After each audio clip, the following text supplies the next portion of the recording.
Welcome to the Craftsman Podcast, where we want to help build people who love better, live better, and leave the world better through raw and honest conversations.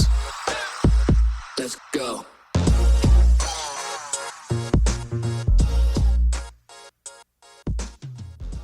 Well, here we are. Yeah. This is episode 1 Yeah. of the Craftsman Podcast, and I've got my boy Benjamin.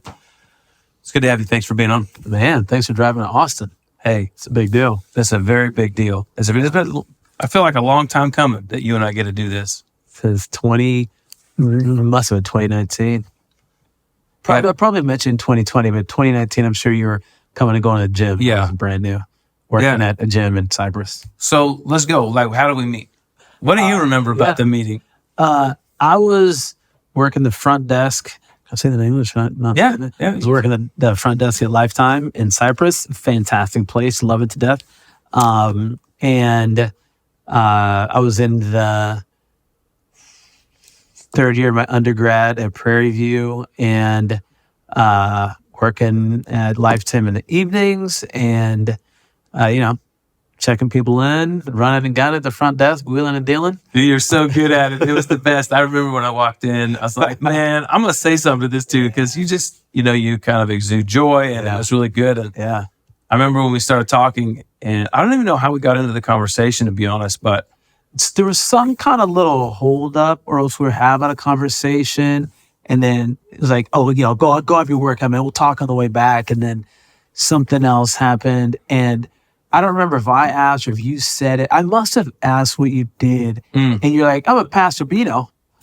And I was like, oh, okay, he's not harping on that, but like a red flag. I was like, for real. far from God. Yeah. And but I was like, all right, this dude is super cool, non-imposing, and like I can't tell him from anybody else except for the joy and the connection factor. So like, all good. And then what do you remember was the dynamic turn in that friendship Dude, at the front desk? at the... I don't know, bro. All I do know You is... still got scars on your knuckles? Oh, no. What happened? Yeah, You know what I'm talking about? No, I don't remember. Tell me. Say something. You came in one night without Lynn. Oh, I do know. Like heart rate was up, breasts were short. I've been a lifeguard. I've worked in bars. I was like, this breed is different. He seems a little antsy. I was like, well, man, what's going on? He's like, man, you know what? Oh, bro, there's this kid, this boy. He's trust my daughter. I know he works out here. And I was like, bro, you're a pastor. I was fired up for real. I was fired up, dude. Bro, like, hey, man, like, you need to talk. You And did. You're like, hey, time for talking You it now. did, yeah. I do remember though that we got to talk, and I think that it was funny because you ministered to me. You weren't trying to, Yeah. but you definitely were ministering to me in that moment. I needed somebody to be like, hey, Yeah. like it's okay. You know what I mean? Well, also, I remember being like, hey, man, it's okay to be mad. I wasn't like parenting a father or anything. No. I was like, hey, man, like you're, there's a young guy up here and you are a father. You're also a pastor. You're also a member in a gym and you can't just go like wring this kid's neck. And from what I remember, you went up there and came down and you hadn't found him. Yeah. And you just beat up the heavy bag. I did. I had a good session. Yeah. To get it out. That your knuckles were all red, like you didn't taper. No, Nah. there's a crate of gloves that you had not grabbed the gloves. I was like, the bro just had it out. It was like, No. was it Jacob wrestled with the angel? Yeah, there you go. There you go. Like, oh my man. I think the thing that connected us the most was that was a good moment. That was a good moment. Yeah. I think the thing that connected us most when we started talking about our stories. I don't lead with. I'm a pastor. I'm a Christian. yeah. People get weirded out. You know how it is. Of course, yeah. And I said, "Oh, I used to be an atheist." Yeah. And I remember. Maybe we had said we had lived in Hawaii. Yeah, or that might have something been. about LA or California. Yeah. And then it was like, oh, boom, boom, boom. And then I said, and then because we'd had the relationship, you were like, obviously I knew you were a pastor. I was like, well, I'm an atheist. You're like, well, I used to be an atheist. Yeah, that's right. And even at the time, I said atheist because agnostic sounds so dumb to me. Like It does, doesn't if it? you think there's It's something not about like- it you want to know. Yeah. Let me tell you this. Yesterday, so obviously, like I'm like way more out in my faith now because I got baptized like 7 months ago. Yeah. And so posting stuff on Instagram, and one of my best friends replied, and so anyways, I messaged him and like kind of had to nail him down. Like, hey man, quit being funny. What do you believe about God? He's like, there is something. Like it's something out there. And I wasn't gonna give him a hard time, but I thought about it this morning, and I said, you know why people will just leave it at that? Because once you know what it is, it requires a response. Yeah. If there's a higher power out there, that's a big deal. Yeah, that's right. And if you decide what it is, well, now you got, I mean, it's like these apocalyptic movies. Once they realize that is an alien, now what do we do? Is it hostile? Do we bring the guns out? Do we send a white flag? So if you go from there's a higher power to I know which one it is, well, now what do you have to do in response? Yeah. Did it make you and it loves you and it requires obedience? Yeah. Or did it make you and doesn't care about you or whatever? But if you just leave it alone, you don't have to do anything about it. No accountability. There's no accountability. I think there was something that really cemented for me early on when I was trying to figure God out. Yeah. Like defining him. Yeah. Like when you define him, it's like, oh, it's a God. Like, okay, cool. I still do what I want because it really means that I'm God. Right. Yeah. But when you say, We have God inside us. yeah. Isn't it? It's just amazing the plethora of thought. Yeah. But I think when you say, oh, it is this God, he did make me in his image to do his work and all that sort of thing. Yeah. Well, then you say, oh, and then Jesus, Yeah. you're like, oh no, like I'm accountable, not just accountable to be moral, but to surrender fully and like then do what he wants. Well, you were bought at a price. That's You right. are not your own. Therefore, honor God with your body. That's exactly right. Oh, wait, now I gotta do stuff. Oh, I'm out here having fun with this thing. Oh my gosh. Yeah, now I gotta honor him with my body. What else is this? Yeah. So people just hang back, but and obviously we know this on this side of salvation, but it's so much better in this. It's the prodigal son. Yeah. It's living with the pigs or going back in dad's house where he puts a robe on your back and a ring on your finger and throws a party. But you're just like at certain points you think it's more fun out here. Yeah. Other points I'm too dirty to go back. Other parts you're like, oh, but if I go back, then I gotta shower every day and show up for I don't know, whatever the things are. You're like, I'll just be out here where there's no rules. Right. And they don't realize that the no rules is bondage. Yeah. You're completely enslaved to, I don't know, your own depravity because you're calling the shots and we're so we're just insufficient to do what we need. We don't know how to take care of And ourselves. that's the, like when I was crossing over last May, that was the thing, like the end of it all was that I went beyond the end of my efforts. I was away from Christ for 10 years and I went everything I could possibly imagine, got to the heights of the best of my efforts, which wasn't far, but like I exhausted everything and it still sucked. And in that, I was just like, man, there was a point, in that, in my pig slop, whatever, prodigal son moment, where I was like, none of this is better than what I had. And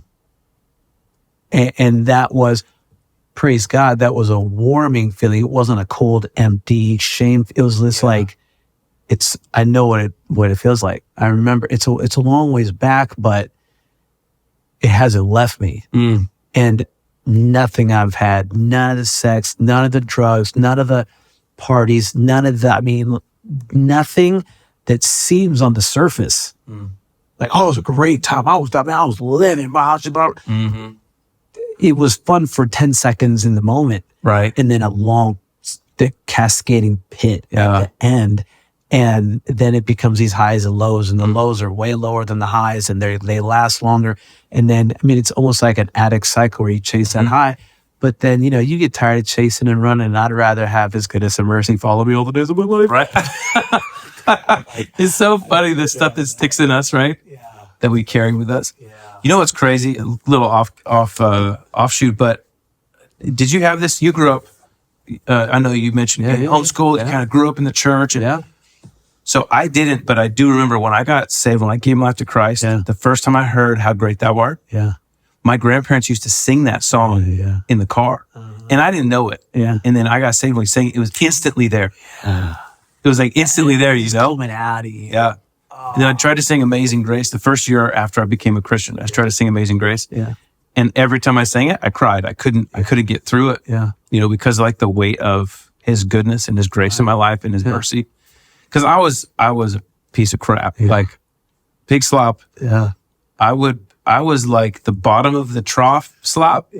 That's how I was living my life, you know. Give me some I don't know, give me some high points, kind of journey, a little background, a little like where you've been. Of course. So I'll do a couple of these. One thing that I wanted to make sure I told you that God just recently revealed to me is so where I live. So we're at UT Austin right now, and I'm a second year English literature PhD student, and so I live on West Campus, and you know, on the little bit of money I make here, which is so little, but I got this little old apartment, but I didn't want a brand new one. I didn't want some big old thing. Sure.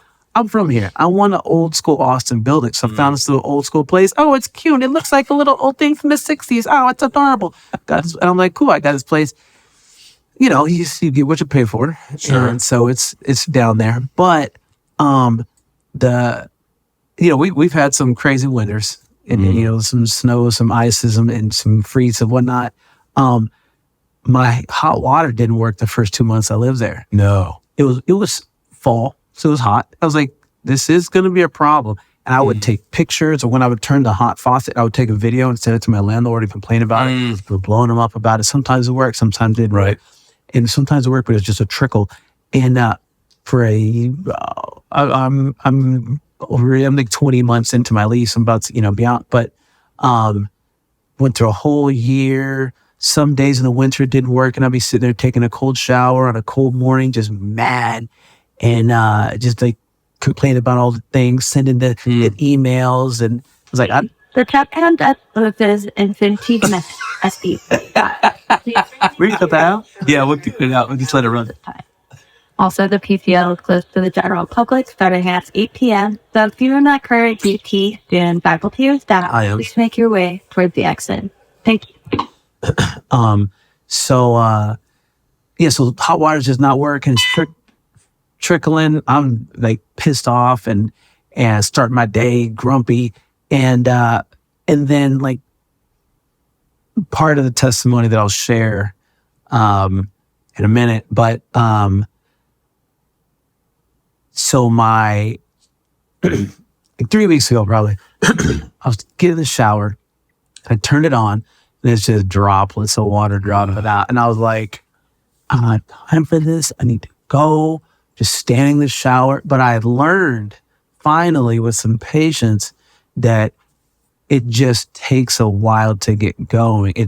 But when I was in a hurry and it trickled, I thought it was off and I would just leave it. But if I waited, it would run and get going. It would be like 2-3 minutes, 4 minutes, and then it would go. Or during the shower, it would run down. And I'd be standing there with soap all over me and have to wait 3-4 minutes for it to crank up again. And in that moment, God didn't say it, but God let me understand that your faith is like this sometimes. Oof. And I was like, oof. And then I was like, man, God sometimes wants something for me or wants to give me something, and I'm just giving him a trickle. But I should be working like the faucet he made me, full of living water. Yeah. I'm just trickling some days. Other days, I'm just flowing and flowing. But some days, when he really needs me or like really, you know, has something for me to do, I just trickle. Or I shut off right in the middle.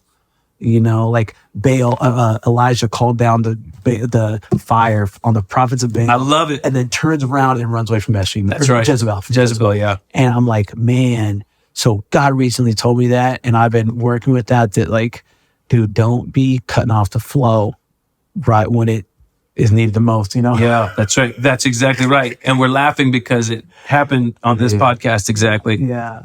So that's why the audio will be a little different on this one. But okay, so testimony-wise, because when we met I wasn't a Christian, and so we'll kind of start there. Like, fortunately, I've been thinking about sharing this, so like I kind of have do it. roadmap.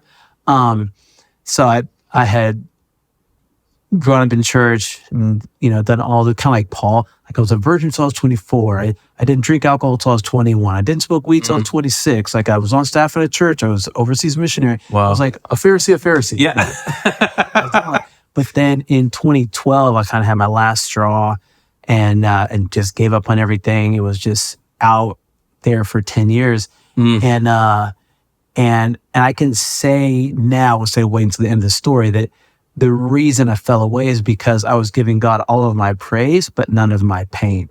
Oh, So I was just like, God, you're amazing. God, you're so good. And he's like, thank you. Now, what about that hurt? And I was like, I'm good. I'm good, God. I'm so good. You blessed me with so much. And he's like, you can give me that too. And I wouldn't. So I carried it, and that burden got so heavy that eventually it crushed me, and I walked away with church hurt. But that was just people being people. Sure. And that was even something when I left my faith, I knew in the moment, this isn't even God. I'm mad at these people, but they're his people and they hurt me. So I'm out because I don't want to be around them. And if being in his company means being in their company, then I'm out because I've had enough. A, I wouldn't let him heal me. And B, I could have still sought him on my own and believed in the Bible. But I was like, bro, I'd been kicked out of YWAM, and I had lived in Miami, and then I was back in LA. And, God bless him, but I had this roommate who had become an atheist, grown up Catholic, and then he led me into the wilderness. And so he punched your bus ticket and took you for a trip. Oh, he did. Yeah. And, but here's another thing, like, I'm going to get there, but there is a scripture, I had to look it up, but Jesus told a parable about, who would love essentially God or like their master, who would love their master more, the one who never left his side or the one who was out and lost, and then the master came and saved him. Kind of like the one in the 99, but just came and saved him.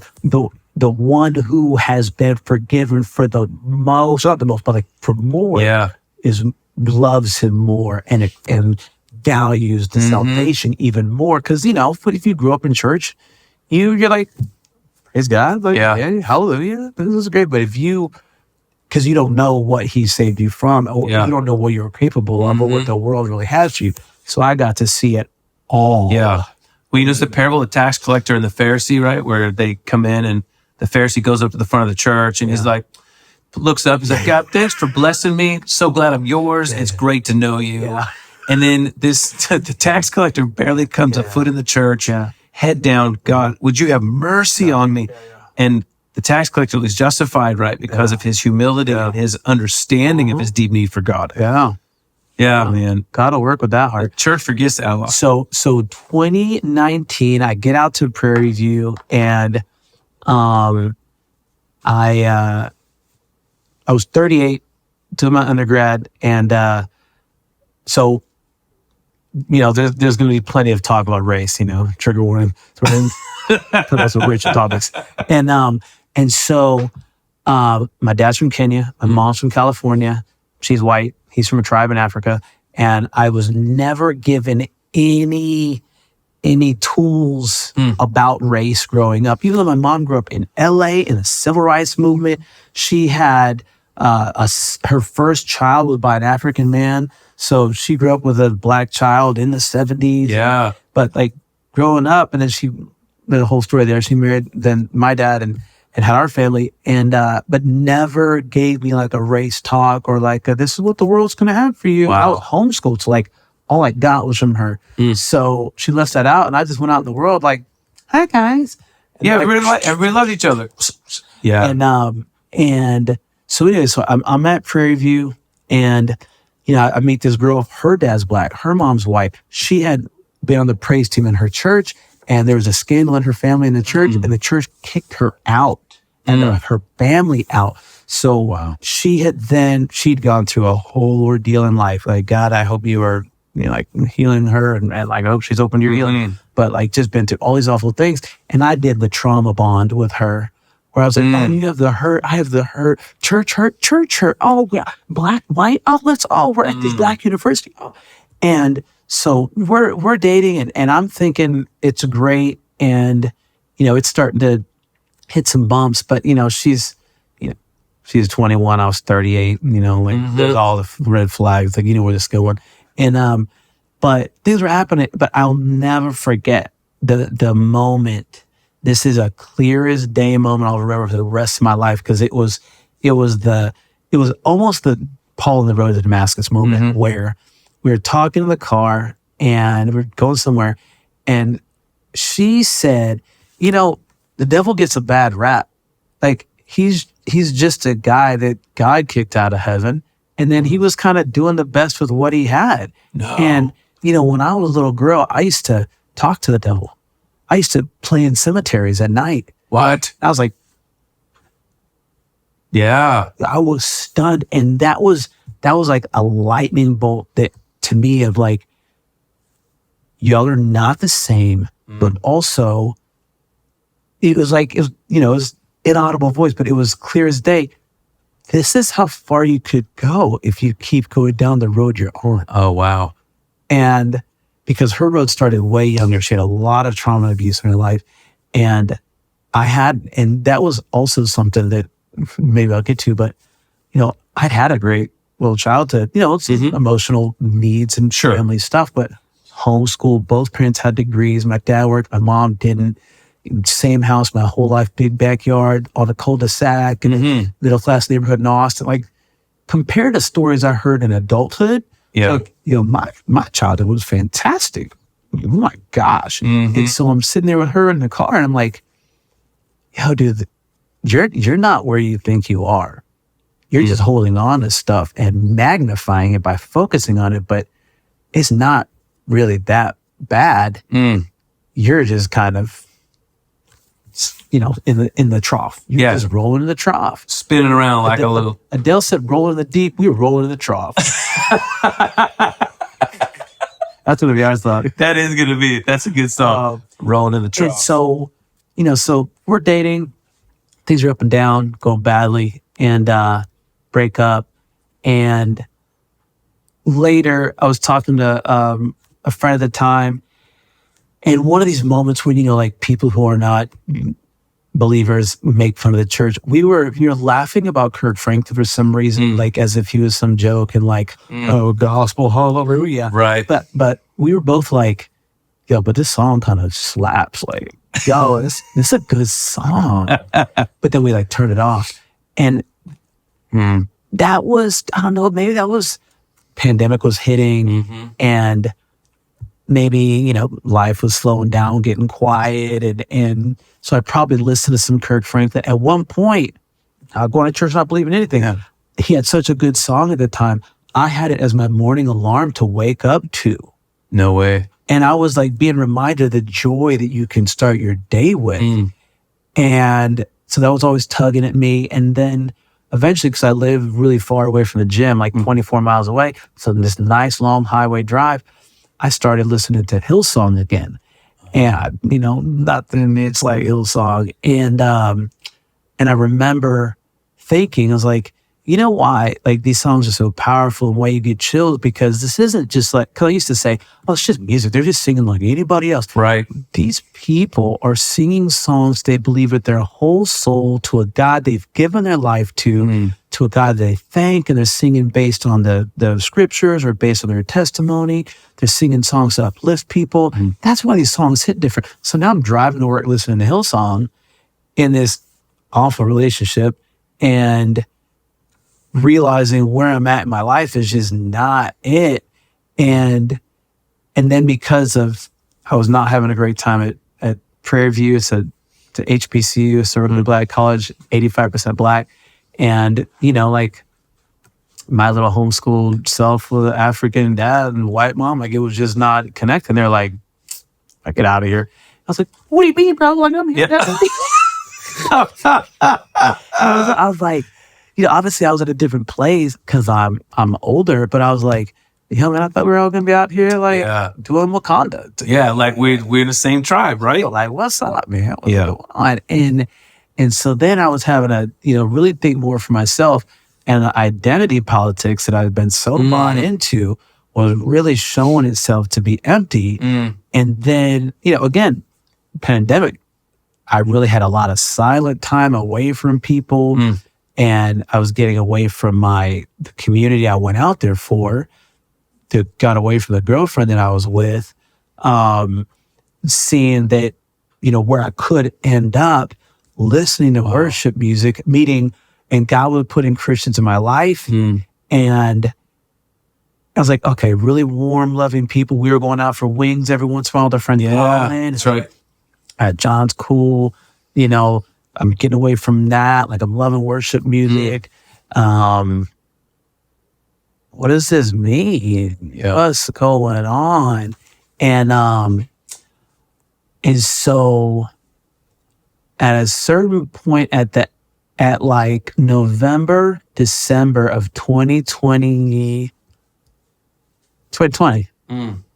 yeah, I started visiting a church in Katy with a guy from my church, but he was going through a lot, and he was going through stuff. And the church was great. I was really digging it. But I would say, hey man, see you at church in the morning. He's like, yeah, bro, see you there. And then I would get there, and he'd introduce me to his friends, and then he wouldn't show up. And I'm saying hi to his friends, and like, yeah, where's your boy? And I'm like, I don't know. Wow. I started feeling dumb. And I'm like, I'm over here having a good time in your church, and like now, like I'm having to explain why you're not here, and then you don't respond to my text, and then so I was just like, man, screw this. Yeah, it's like another round of just another round. And pastor made an altar call once, and I almost started to go, and I was like, I've had one of those. Yeah. And so that was in the 2020. And then in 2021, I adopted these 5 horses from a neighbor. And so I'm finished. I'm in the last year of undergrad. Still, we're still in COVID, and I'm out in the country and taking care of 5 horses every day and learning everything about horses, because I already loved them, but I'd never take care of them. And as I'm learning about horses, having this wonderful time. And because there's 5 of them, 1 was a sweetheart, 1 was really docile, and 3 were crappy, and 1 was an absolute devil. Yeah. It would like bite and kick everybody. And I would do Facebook Lives and just like, show my friends like what I'm doing. And I would just be, and I would notice, because, now I'm on camera and I'm more aware of what I'm doing. And every time one of the horses acted up and did something bad, I would cuss at it and slap it. I mean, slap it sense, like it's a horse in this butt. And, to me, I'm like, it's a big old horse, like it can take it. But it reminded me, is like, I'm just acting like my parents acted. Emotional reaction, not a response. It's a reaction. I got spanked a lot. So, acting up. I would slap him, spank him. I'd cuss at him and yell at him. And I was like, yeah, I thought I could be a great parent. Like I have no skills. Like I'm still acting these ways that hurt me. So then I had to take that into account more. And so fast forward, I graduate undergrad December 21, and in January, what I was telling you at dinner, this guy that I knew from the gym, we'd hung out, we got out to bars a few times, and gym bros and having a great time. But he was like trying to get girls every night, and then one time at the front desk, he was saying like, what are you doing? What's your plan in life? You date anybody? You should get married, man. My wife's great. Oh, jeez. I was like, you're who? And he goes on this thing, telling me how great she is. This is what you need. And I'm like, you really making out with a girl the other day at the bar. But, you're living out there in the world. Everyone's truth. What's it called? My truth or whatever. So like, that's the you do you mentality, right? Yeah. Bro. And so then in like January, him and his 4 business partners and me came to Austin because they were buying a business here. And then we went out to stay at this hotel and party overnight and had a great time. But, he's out here chasing all these girls. And I'm just like, about it. So then he had hired me to work for him and his wife, this company they had in the Houston suburbs. And so now I'm working for his wife, who was the sweetest lady in the world. She was, in fact, great. Oh, she was. And they had like an 8-month-old child together, and her business took care of children in need. And so I'm like, oh my gosh, you're actually wonderful. And this dirtbag is out here doing all this stuff with all these women. And he would tell me sometimes when they would go on trips to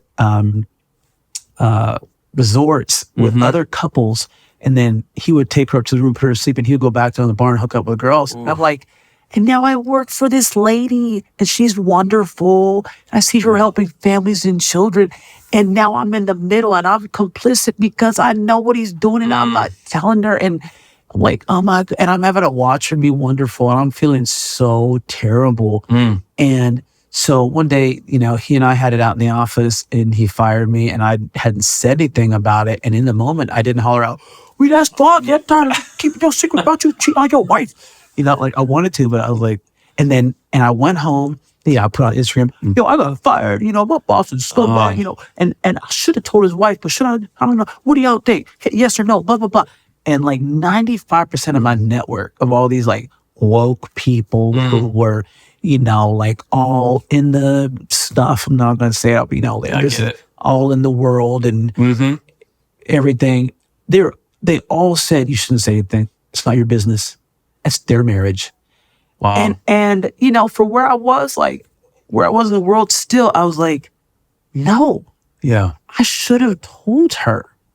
You have an 8-month-old. You have a business with this man. He could, if anything else, diseases, but like what I know you are at risk for, I'm not telling you, and I'm sitting in front of you every day. Yeah. You people think that's okay and I should just zip it because it's not my business. Y'all are my people. And it was another wake-up call of, look at your community. This is your community of people. And that was not okay. And I had to take a step back just on my own without saying, like I did post on there. I was like, I posted results, a little poll, and I was like, I don't know where y'all's morals come from, but like, I'm not with that. I should have told her. I still feel bad. And I wrote an email and didn't send it. I was like, no, this isn't right. Yeah. So if you want it, it's like, yeah. So I had the separation with the girlfriend who was far from God. I'm like talking to the devil, and the getting out of this what I thought was going to be this wonderful Black community to open up, but as long as colorism around like, oh no, like your mom's white and your dad's African, so you're not even Black. Wow. Because he's from Africa. Because I had my first semester professor, and I don't remember what it was, but she was like, Obama's not our first Black president because he's not Black. His father is African. His mother's white. He didn't grow up in Black culture. He grew up with a white woman in a white environment, and he doesn't know the Black experience. He's African American. It's not Black. And that I didn't like it, but it made a lot of sense because Black is Black American identity. And this is me saying this. Jonathan didn't say this. Hey, this is my own. It's your story, your perspective, bro. Black is it is Africa, but it's Middle Passage, it's slavery, it's emancipation, it's the Nadir, it's the Reconstruction, it's Jim Crow, it's civil rights, it's the Black Power 70s, it's crack epidemic 80s, it's gangster rap 90s, it's rap culture, it's hair, it's style, it's culture, it's food, it's music. I mean, it's a culture. It's all Black culture. Obama, I can't speak for his experience, but that was her view of him. But I didn't grow up with any of that. Right. Not one bit. And I said, you know what? I'm okay with that because I've always had a different relationship with that because it wasn't given to me and I had to decide where I fit in. But I wanted to fit in with what was around and what were the options. And the options were white and Black. Yeah. But from going all the way to a Black university so that I could confirm my Blackness, it's like, I I am not black. And but the trouble is when you say that to black people, they take it as, oh, because you think you're better. But I'm not saying that. But I've had plenty of black people say I'm not black. So it's not like I'm making this up. Right. Like my dad's from a tribe in Africa and my mom's white and I was homeschooled and I've been to Africa. I've sent money to support my family. Like I know about that. And I went there and I looked like my cousins. I laughed like my cousins. I got along with them.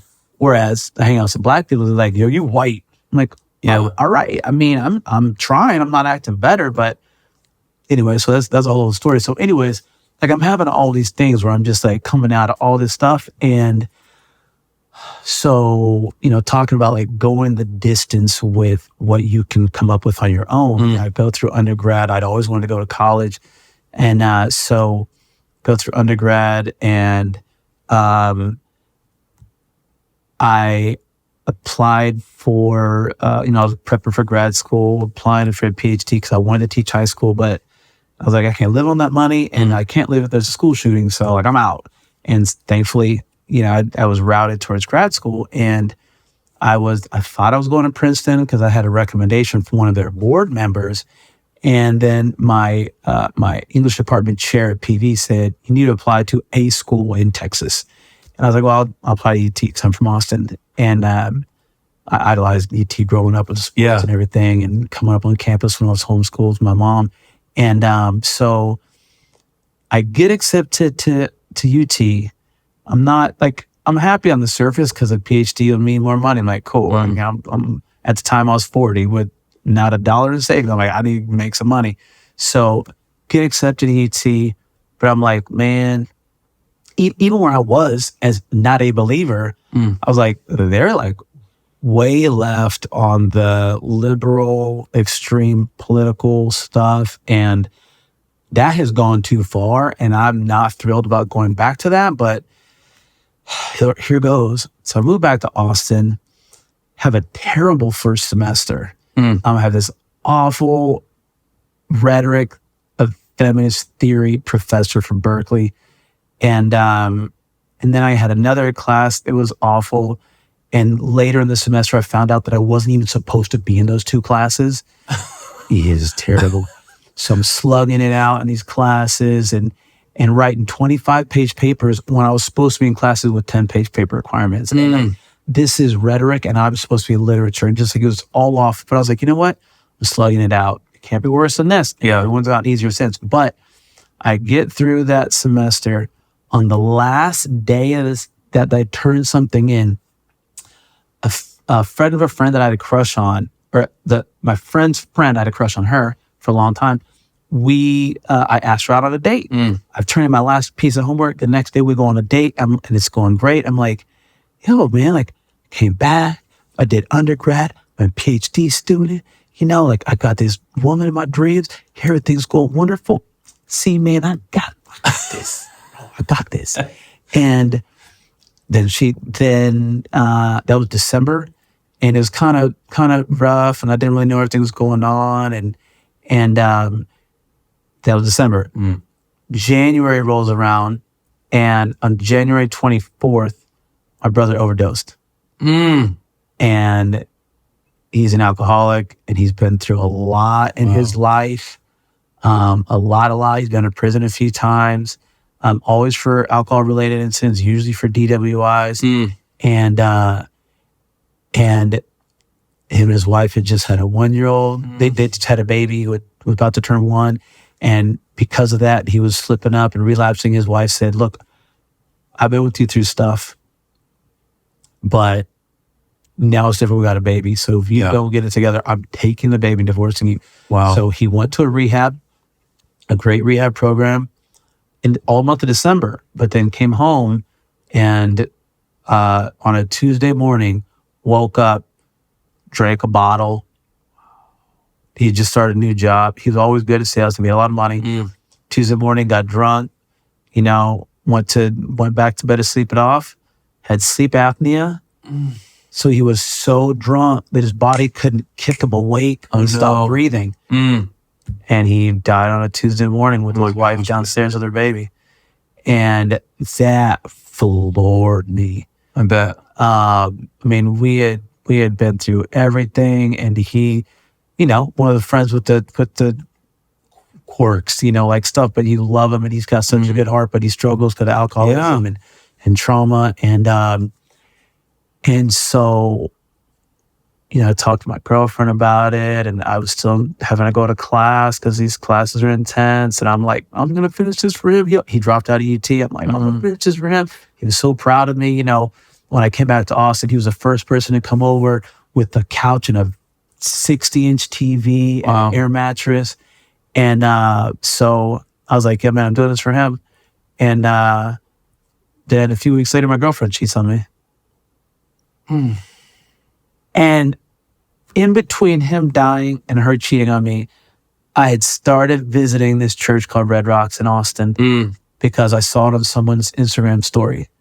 And I was like, well, I was kind of about to jump in before, but now I'm back here. Like, let me check this out. And the church was great. And I was telling my girlfriend, hey, she was working out of town. Hey, when you get back, you got to go check this out. She'd had some church hurt, but she's like, I'll check it out. You're saying all this great stuff. We'll go check it out. So the relationship ends. Thankfully, I'd already gone to service like 3 times, and I'd met all 3 pastors. I'm like, this place seems great. Like, I think this is going to be it. And then right then, when that happened, I was like, I got to run to God, because I'm at the end of my wits. I got as high that I could get, finished undergrad, got a PhD program, back in Austin, hot girlfriend, things are going. And then in the drop of a dime, my brother's dead and my relationship's over. Oof. And I just remember, if you don't have God and these things hit, you have nothing. You have no one to turn to. Yeah. And, what if I had died? Because I'd text and drive and I'd do dumb stuff. And like, I could drive off the freeway at any moment. And, like, we may not have the philosophical debate about once saved, whatever. Sure. But I was like, I don't know, dude. Like, all these things that I could have been counting on and thinking are sure things. And like, my brother's right here by my side, and my girlfriend, I'm going to marry this woman. And every girlfriend I'm going to marry, right? It's like, oh, this one. And then, I was that way growing up, man. right. So I was like, I got to just run to, and man, it was amazing every moment. And it really was a lot of where I left off at the height of my relationship with God. We were right back. He had to clean me up, and I had to submit. But it was like, I knew everything, not I knew everything, but like I had that relationship. Yeah, you understood. I'd led Bible study in high school. I'd served my church. Like I knew God, but I had left him over people. But I knew right away when I came back, it all fell apart because I gave him my praise and none of my pain. And that's it. Yeah. I wonder, it's so interesting about how we make God pay for the pain people give to us. Yeah. Right? And so people, whether it's a YWAM or in the church or growing up or whatever, I see this happen all the time. As a pastor, I look and I'm like, when a person hurts another person, we don't realize that a person's going to blame God and move away from God. And we have a responsibility for one another. And it's just interesting how we don't see people in their pain very well. We don't see people in their pain very well. I didn't know about your brother. I'm sorry to hear about that. I didn't. It's been hard, man. I've been, thankfully, I have some experience in mentoring, and I love kids. I don't have any, but, I said I'm not going to leave his kid, without a father. And his widow, her father had died a year before, and she doesn't have a strong relationship with her brother the way I don't have a strong relationship with my sister. And so she said, because I had said, like, I'm still going to come over, I'm going to play there, something, I'm going to be there. She's like, I would appreciate that because he has known that in his life. Wow. And her family's from West Texas, and we're in Austin, and her mom has since moved in with her. Now the boy's got mom and grandma. No dad, no grandpa, no brother, no cousin. And so, I've been spending every Saturday with them. It's been wonderful. thankfully she's a believer. You know, it's very good. I went to his like child dedication shortly after the funeral. Bro, speaking at your brother's funeral is the hardest thing because Can't imagine. the thing, and bro, this is Monday, Saturday at church. I was going through it in worship because, you know, in yourself, you could be tempted to think, if I had been back in faith the year and a half ago on your call and I got back here, maybe I would have been ministering to my brother because he was going to church. Maybe we would have been going to church together. Maybe he would have woken up on a Tuesday and gotten drunk. Maybe he would have called me instead of drinking. Tough game to play. It is, but I know that you can't mess up God's plan, and not to say it was God's plan for him to die, but I know that if it wasn't going to happen, it wasn't going to happen. Yeah. So like I've had to take that off of my emotional plate, but that was again the reason why I had to run to God, because I was like, because Saturday in worship, I was thinking, I can't miss a chance like that again. Yeah. What if another one? I have a friend right now who is, you would see him and know him, and you're like, you were the farthest from God, but he's been posting stuff on Instagram lately, just making little jokes about it. He posts a lot of stuff about cocaine and partying. He was in LA. There's this great life, Right. But and like I love him. I've known him a long time, but he posts stuff every once in a while about like heaven, or like I might have to, I might have to do something at the gate, or I'm like, you're publicly saying these little things about being on the fence. And then he'll also post some things about like, life is so empty. It's hard being the funniest one in the group. And I'm like, and then post some cocaine things, some things about this thing. Right. And rap, like, I see what's going on. Yep. Like, you're dropping hints. And the thing about me was, I would never show those things to people because I know how to make it look good. Yeah, you like do. I was acting and modeling in high school, and people thought I had it together, but I was broken. Yeah. But I looked like I had it together. And I learned at an early age, if you just sell it, they'll buy it. But if you show them something, they're like, wait a second. And then they'll ask you, and then you break down crying in front of somebody. You're like, so what I was saying is, I can't miss an opportunity to minister to a friend now, That's right. because I came running back to God, and he's like, all right, here you go. Like, I'm kind of, all the things that you put on the rack, they've been here. We can dust them off and you can learn how to sharpen them up again, but like, they're all here. And so now the thing that's so wonderful about having been in the world and done all the things that I had thought were better than my little Sunday school. Right. Now I know they're not. And I can talk to those friends and be like, and not like, your life sucks, but I'm not jealous, and I know the emptiness, and I can talk them through it, and like, That's right. like, hey man, I know it's hard being the funniest one in the group, ha ha ha, but What's like, really going on? yeah, what do you do with that? Like, what do you do when you're not doing keep ups with the boys? That's at right. the bar, like, tell me, bro, you just got married. Life seems kind of good, like, but talk to me. And we're in our 40s. I'm 42, and I know you're 43. So young. No, you wish I was 43.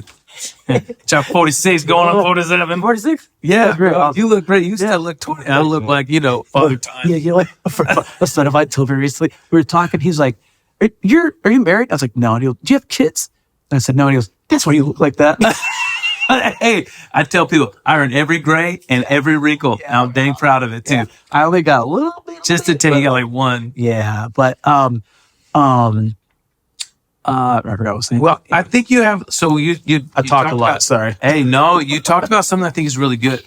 And then I'm going to ask you one question. Yeah. Because I think it's important. You talk about opportunity. Yeah. Right. There's a backstory on the other side in this relationship. There's a moment where I knew when I went into the gym that I was supposed to do more than say hello. Yeah. Like God was like, don't miss the opportunity. Yeah. So I wanted to think, came back, and it's like, okay, I'm going to start the conversation. Right. And then the conversation kept happening. And then we had these little connections, right? Yeah. So I could have said no to the opportunity, and I could have missed this. just We didn't wouldn't work be out. sitting here anymore, right? Yeah. And then we had opportunities to go develop a relationship, a friendship. And we did that with Wings and with Colin. Yeah. I laughed because I was telling my daughter on the drive up here tonight, it was like sitting at Wings, it was me, who's white. And then there's you, who's white and African, right? Yeah. And then there's Colin, who's like black. Yeah. Right? And like, we're in an art class, we would be like a full good grace. You know what I mean? And I was always reflect on how well we connect with one another, but it all started with an opportunity that we said yes to. Yeah. And then for you are talking about not missing another opportunity because as you grow in this life and as you live with God, you're like, man, God never stopped pursuing me. Right. He didn't ever stop pursuing me. Love that. I don't deserve it. Yeah. He should have just smote me, smited me, whatever the tense is of that word. Yeah. But because he loved me enough and pursued me, I don't want to miss any opportunities either. And it's amazing what happens when you say yes. So after we started talking, I started praying for you. Yeah.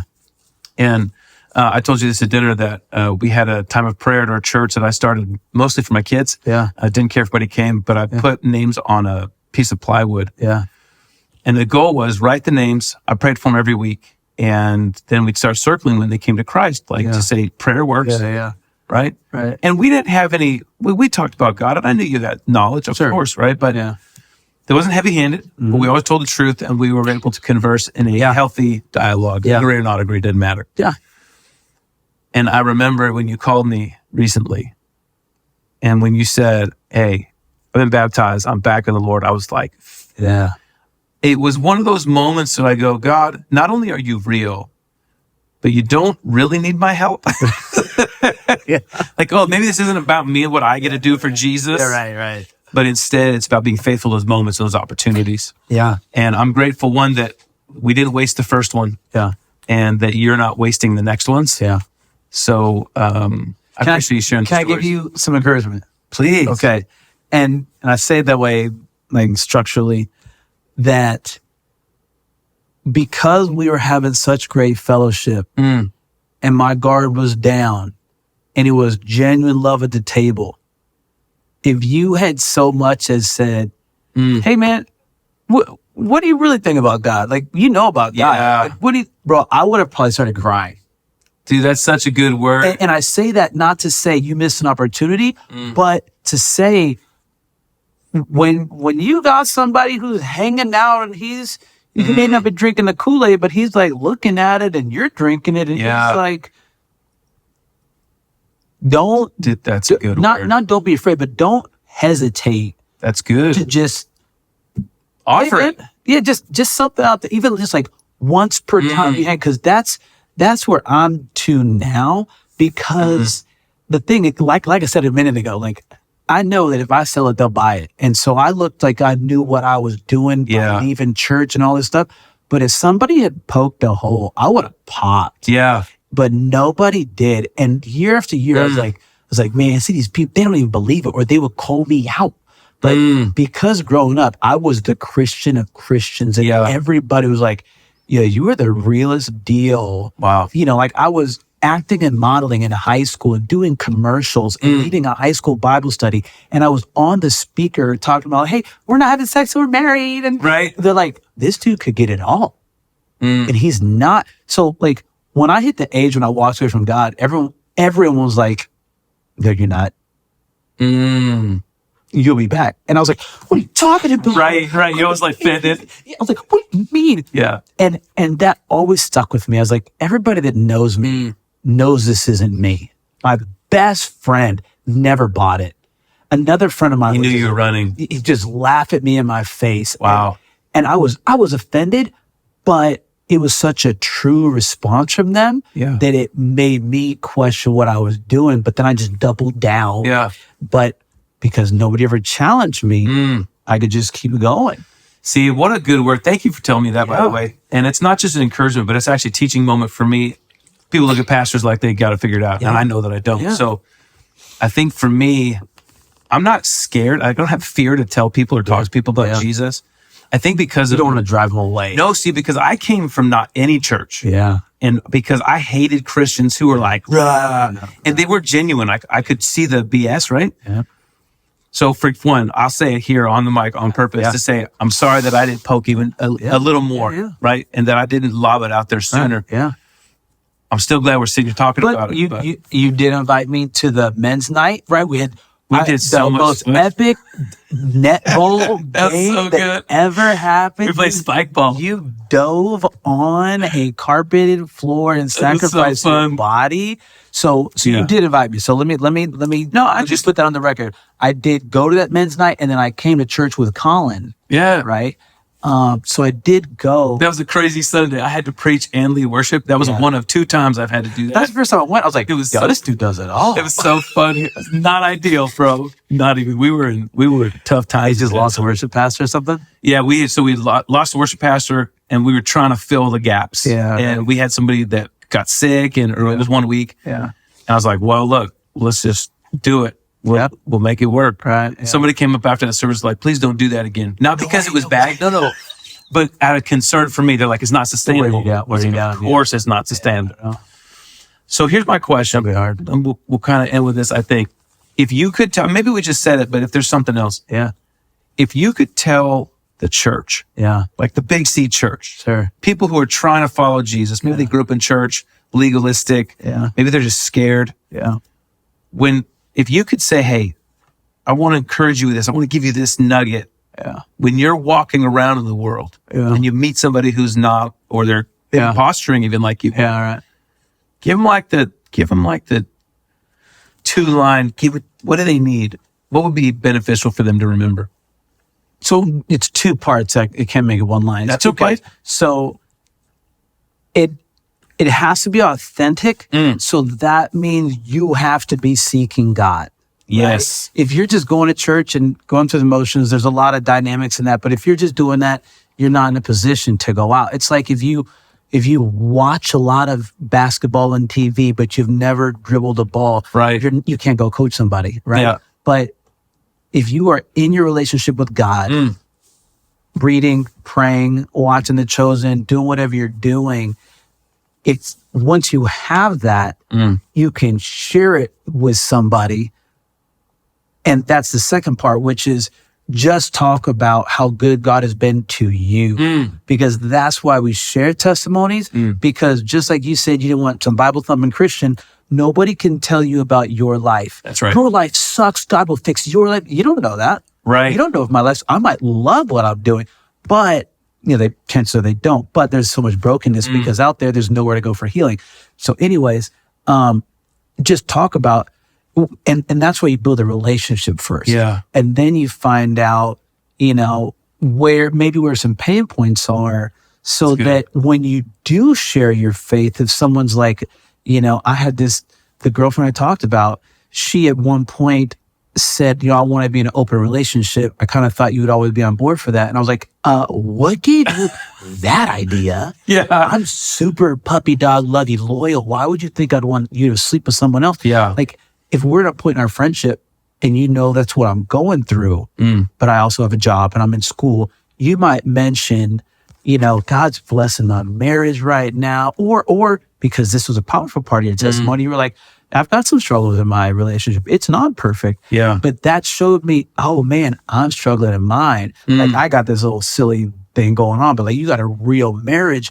And so I could listen. And then once you just start sharing about something we have in common and how God's blessing it, or it's rough. Yeah. The technical Sure. is rough, but I love God. I go to him every time. He heals my heart. The songs, like I go to you and you comfort me. And every time I'm in need, you have the answer. And story of Job, maybe it doesn't get answered. Maybe it just keeps on going, but I have God to turn to. Yeah. Even somebody who doesn't have God can be like, I got nobody to turn to. My friends think I should be hiding secrets when people are cheating on each other. Yeah. And my girlfriend wants to go sleep with other people. And I'm sitting here like, I wish I had a godly relationship. Yeah. Mine sucks. Yeah. But whatever that dynamic is, but that's why we have to be in the Word.